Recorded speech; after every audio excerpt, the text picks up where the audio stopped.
With all the continued focus on Ukraine and Russia, I think it's worth taking a detailed look at Ukraine's military. What do they have? How does it stack up against that of Russia's? And can they actually hold them off? And just a quick side note, the armor and ammo performances mentioned here are a mix of speculation and estimates. Exact classified figures may vary slightly. Also, specific numbers of available tanks, vehicles, etc. are not correct. Those numbers come from the last time that Ukraine released information, which was before the Russian intervention in Crimea in 2014. The invasion of Crimea and the further war in eastern Ukraine over the preceding 8 years has dwindled down these numbers, so realistic figures that they have available today are likely much less.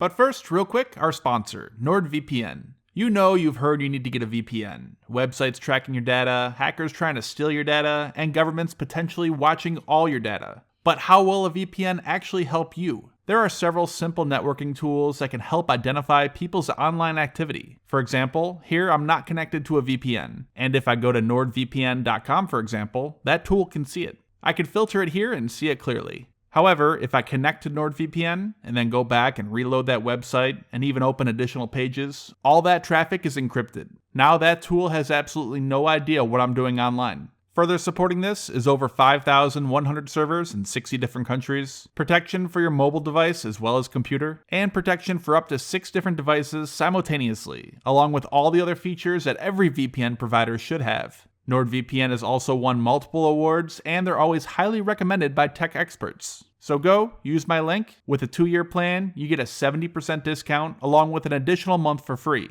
And as always, they have their 30-day money-back guarantee. Again, NordVPN. Ukraine's military today can be broken down into a few branches: the ground forces, air force, navy, air assault forces, and as of 2014, due to the Russian military intervention, the territorial defense.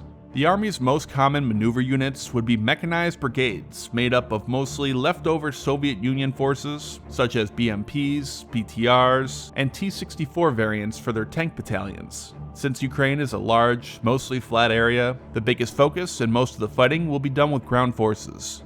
The T-64 BV tank is the most common variant actively used by their army, with an estimated 1,000 in its inventory. It's an old tank from the 1985 Soviet Union, being armed with a 125mm smoothbore gun, which is an older version of what is currently used on Russia's T-72s and T-90s, which means it can use at least the 3BM-42 Mango armor-piercing, fin-stabilized discarding sabot rounds, or APFSDS ammunition, which has a predicted average penetration of 230 to 650mm of armor at 2-kilometer ranges. This means it has the ability to put up a decent fight against the hundreds of older T-72B tanks that Russia still uses, which have armor around 540mm. However, tank warfare is complicated. Newer generations of tanks with improved armor and even ERA, or explosive reactive armor, really makes older tanks obsolete. However, ERA is a one-time use protection. Once expended, that part of the tank is effectively naked, and leaving only the underlying armor. Most Russian tanks today would be the T-72B3 and B3M, which are protected by both the heavier Contact 5 and Reltic ERA, which is much more capable, leaving Ukraine's T-64s significantly less effective. Ukraine, though, also does operate a more modern variant of this tank called the T-64BM. They have a listed 658 of them. Its upgrades mostly include an improved Ukrainian-made ERA, which according to Ukraine is several times more capable. It was also fitted with a 9K120 Reflex ATGM, an anti-tank missile, giving it the ability to engage tanks up to 5 kilometers accurately, and also a new fire control system, new night vision, and a new engine as well.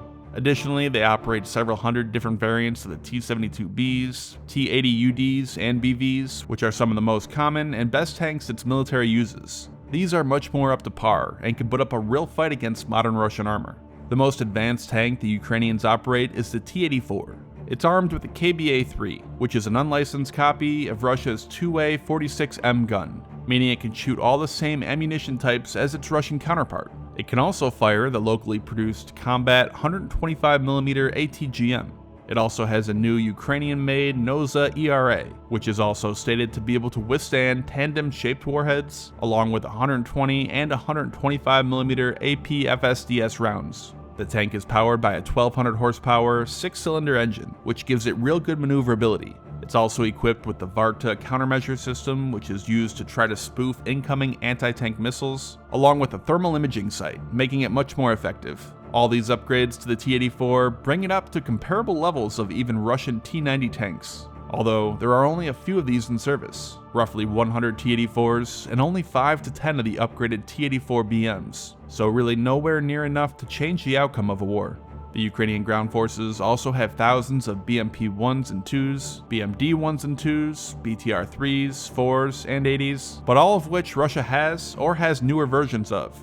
They also have various helicopters such as the Mi-24, Mi-8, Mi-2, but only a handful of them, which will be unlikely to have a significant impact. Ukraine's artillery composes of various Soviet and some locally produced equipment, including ballistic missiles such as Tochka, with a range of 120 kilometers. However, they're estimated to only have about 90 of these. They also have numerous rocket artillery and self-propelled guns. These would likely be used in a concentrated manner to create maximum effect on an area.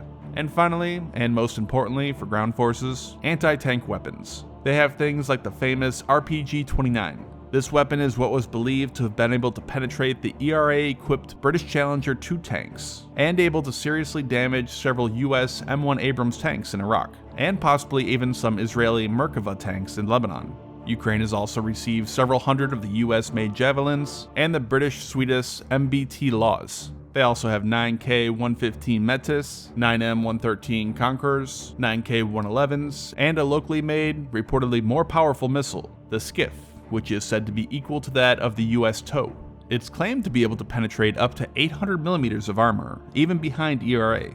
So, despite Ukraine's lack of armor themselves, they still have the ability to destroy heavily armored Russian tanks with their large arsenal of ATGMs. But Ukraine's ground forces are not of much value if they're just constantly being destroyed from the air by the Russian Air Force. Ukraine's own Air Force is a small force that is comprised mostly of Soviet-era aircraft. These are things like MiG-29s, Su-27s, Su-24s, and Su-25s, again all of which Russia already has, and has much better, upgraded versions of.